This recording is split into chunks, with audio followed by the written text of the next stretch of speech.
Ethical decision-making, choosing between the self and the other.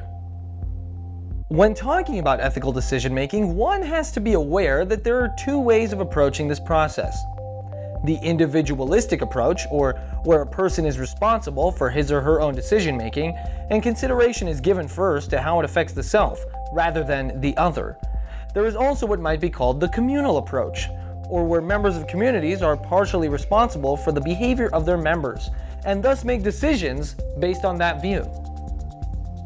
Consider the debate about the legalization of drugs. Advocates argue that they have an individual right to do with their body as they please. A more communal approach would ask them to look beyond the individual and reflect on issues of public safety and the potential harm to others.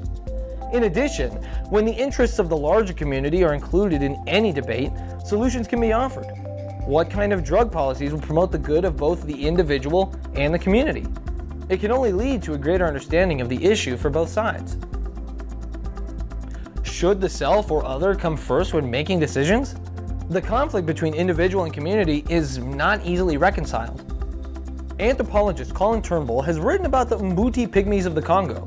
The Mbuti have long employed nets of twined liana bark to catch their prey, sometimes stretching the nets for 300 feet.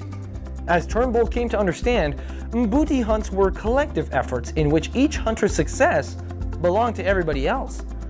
But one man, a rugged individualist named Sifu, had other ideas. When no one was looking, Sifu slipped away to set up his own net in front of the others. Word spread among camp members that Sifu had been trying to steal meat from the tribe, and a consensus quickly developed that he should answer for this crime. Sifu defended himself with arguments for individual initiative and personal responsibility.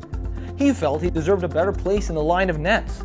The tribe responded that if that were the case, Sifu should leave and never return. The Mbuti have no chiefs. They are a society of equals in which redistribution governs everyone's livelihood. Faced with banishment, a punishment nearly equivalent to a death sentence, Sifu relented.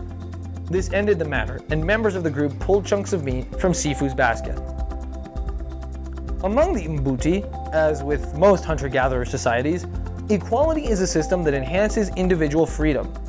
Following these ethical rules helps prevent any one individual from taking advantage of others, or even dominating the group as a whole because of unequal privileges.